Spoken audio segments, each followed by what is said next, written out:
So, I thought it'd be kind of fun to do a little bit of a Q&A. This is not my car, this is TJ's car. Normally we're reviewing my cars, so I'm the one who talks about them, but you know, TJ and I have been friends for like a decade, and he finally got this ISF, something he's been wanting for a super long time, so I wanted to ask him, you know, TJ, why did you want to get the ISF over basically any other car? Like, what about the ISF appealed to you? The V8, mainly. I mean, yeah, there's other V8s out there, but everything that I read online was, you know, the V8s that were affordable were, you know, and this one was really reliable. Those are the biggest things, was the V8, the reliability, and I mean, like, it's a good looking car too. So why did you want to get like a Mustang or something? Well, it's a Mustang. So like I said earlier, you know, our cars are very, very similar. The E92 M3 and the ISF, they kind of went head to head. The difference in the two is, you know, the manufacturer. This one being Japanese, mine being German.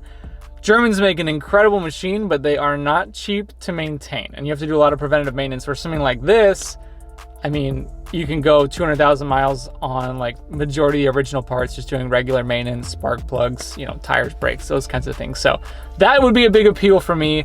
Why did you want like a Lexus over like a BMW? You know, what about Lexus kind of draws you in? Yeah, I think that was the biggest thing, like the maintenance. Everyone just talked about like rod bearings and actuators or whatever, and it was just like, that just sounds like a headache, you know, rather than doing normal maintenance that, you know, is going to be normal for any car. That was like the biggest appeal, not having to, you know, drop $3,000 to $6,000 every so often. And yeah, there's tons of YouTube videos out there where it's like my 200,000 mile Lexus ISF, which I thought was pretty cool. And they only made, you know, like roughly 4,800 of them. So the uniqueness of it, the reliability, the V8 price point, all the combination of all of those is really what drew me in. Yeah, no, I can definitely see that being a huge appeal.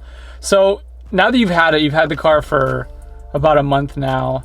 Does it live up to the hype? I know you did a ton of research. I guess talk to me about like, what research did you do? Like, how long did it take for you to find this one? And like, how did you come across it? Yeah, I probably did a good 6 months worth of research at least. And then started looking for a good 3 months. But, you know, just did a lot of research with the previous gens, like 08 to 10. They, you know, kind of made some slight changes where 11 plus, that's when you pay a lot more for them, but you get like different headlights, the differential changes, you get like Bluetooth, different interior, whatever.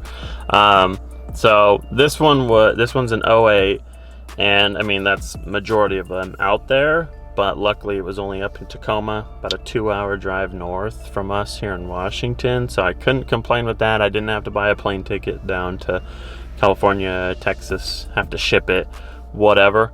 Plus the guy was just super cool. He had ordered a Tesla and it was waiting to be delivered, so luckily he was flexible. I went up north, looked at the car, gave him a deposit, and then came back down.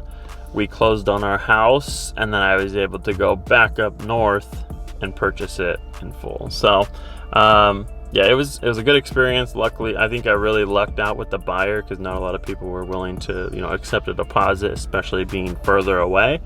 But I think because I drove up, it showed my seriousness in wanting to purchase it, and he was willing to work with me. So I was pretty thankful, got a good deal on it, and yeah, I'm really enjoying it. Yeah, that was, I mean, you took a lot of trips up to Tacoma in a short amount of time, so you know, he was definitely a cool guy. Now, this is different than like a normal Lexus IS, right? This is the ISF, and these are a lot harder to find, which is why you know, look for 6 months, and we're lucky to come across one. How many roughly of these are there? Do you know? From what I've researched, it's like 4,800 and some change. Like, so, globally? Yeah, from my understanding, but I know at least in the States, you know, people say 1 in 5,000, 1 in 4,800, so roughly that. I don't know if that's just globally, just here in the States, but yeah, there's not a lot out there, which is pretty cool, and there's, you know, even some locally that I've seen. Yeah, anytime you get like a really niche car like this, you get a really cool like following around it, and people who are like enthusiasts and really care. So talk to me about like your plans for it. Like you just got it, you've already done a couple things to it, but like what's on the roadmap? What's important to you? Like talk to me about how you want to build this thing. Yeah, and so when I got it, it was pretty stock. It had a catback exhaust or some sort of exhaust. I don't know if it was MagnaFlow, but decided to just do a muffler delete because I wanted a little bit louder. So I did that, and it sounds really good. The V8 was able to really open up a little bit more. We'll put a rev clip in right here.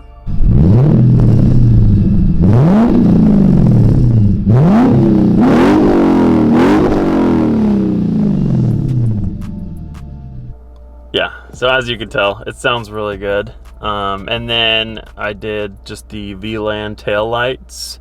I didn't want to do the headlights. I ordered some different headlights from a company called Street Ambitions. They're close to the 2011 style headlight, which I'm sure we'll show you guys in the near future.